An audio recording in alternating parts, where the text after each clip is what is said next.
Breaking news mga kapobre, isang panibagong House Bill ang ifinail sa Kongreso.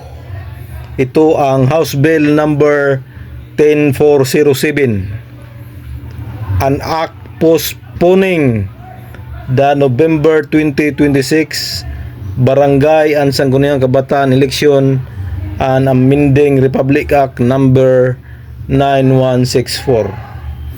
Ito po ay i-final ng isang congressman dito sa Region 8, si Congressman Nico Raul Dasa, Northern Samar 1st District Representative. At ito po ay naglalayon na ang November 2, 2026 Barangay at Sangguniang Kabataan Election ay ilipat sa November 2028 mga kapobre.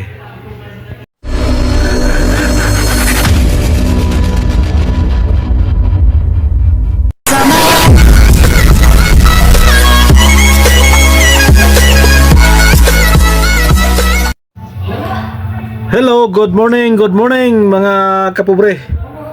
Isang mapagpalang araw sa inyong lahat dyan mga kapobre, saan mang sulok kayo sa mundo. Araw ng Sabado ngayon at pitsa uno na sa buwan ng Agosto. Panibagong araw, panibagong biyaya, panibagong pag-asa, panibagong lakas, of course panibagong vlog. For today's vlog mga kapobre, update sa Barangay at Sangguniang Kabataan Election. So mga kapobre, eksakto 3 buwan na lang, November 2, 2026 na. Ibig sabihin magaganap na ang hinihintay ng lahat, ang Barangay at Sangguniang Kabataan Election. Pero mga kapobre, hanggat hindi darating yung November 2, mayroon talagang maraming pagsubok na darating. Mga kapobre, breaking news po tayo. Mayroon na naman pong naghain ng panibagong panukalang batas para i-postpone ang Barangay at Sangguniang Kabataan Election. At ang panukalang batas na yon mga kapobre ay ang House Bill 10407,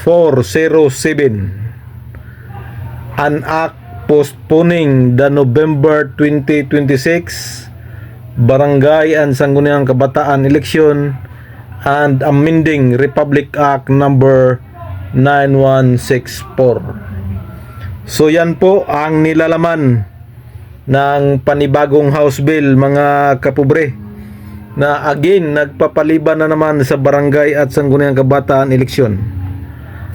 At take note mga kapobre, ito po ay i-final ng isang congressman na nanggagaling dito sa Region 8, isang taga Samar na congressman. At ito po ay si Congressman Nico Raul Dasa, Northern Samar 1st District Representatives. Siya po ang nag-file ng House Bill number 10407 seeking to postpone the scheduled Barangay and Sangguniang Kabataan Election from November 2026 to November 2028. Lalong lumayo mga kapobre. Yan po ang nilalaman ng House Bill 10407. Ilipat ang Barangay at Sangguniang Kabataan Election na gaganapin ngayong November 2, 2026 papuntang November 2028 mga kapobre. According to Congressman Dasa mga kapobre, the proposed measure aims to address the country's fiscal and energy challenges by allowing the government to prioritize public funds for essential services and programs that directly benefit the people. Under the bill, incumbent barangay and sangguniang kabataan official will remain in office in a holdover capacity until their successors are elected in the rescheduled polls. The measure also provides that the next set of elected barangay and SK officials will serve a 4-year term or until the next election is provided by law. House Bill number 10407 remains a proposed measure and must still undergo deliberations and secure approval from the both houses of Congress before it can be enacted into law. Until then, the 2026 BSK remains scheduled under existing law. So dito po sa last part ng House Bill ay sinasabing ang proposal na House Bill 10407 ay mananatiling proposal at kailangang dumaan sa masusing deliberasyon at kailangang makakuha ng approval ng both houses, Congress at Senate, bago ito ma-enact into law.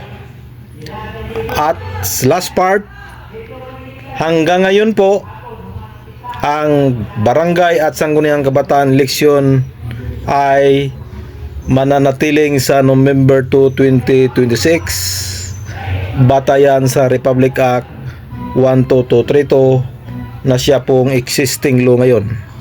So malinaw po, habang itong House Bill number 10407 ay hindi pa dumaan sa masusing deliberasyon sa Kongreso at Senado, ay ang ating halalan po ay November 2, 2026. Maliban na lang kung ito ay maipasa at enacted into law na ito, pero wala pa po.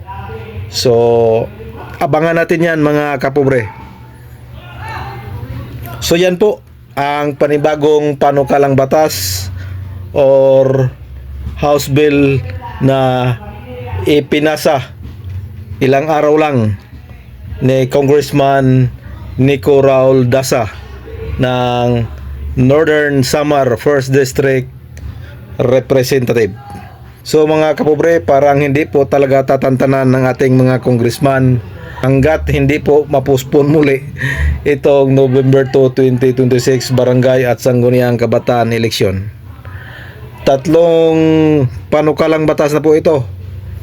Yung una, i-final ni Congressman Roland Valeriano. Yung pangalawa, i-final ni Senador Amy Marcos sa Senado.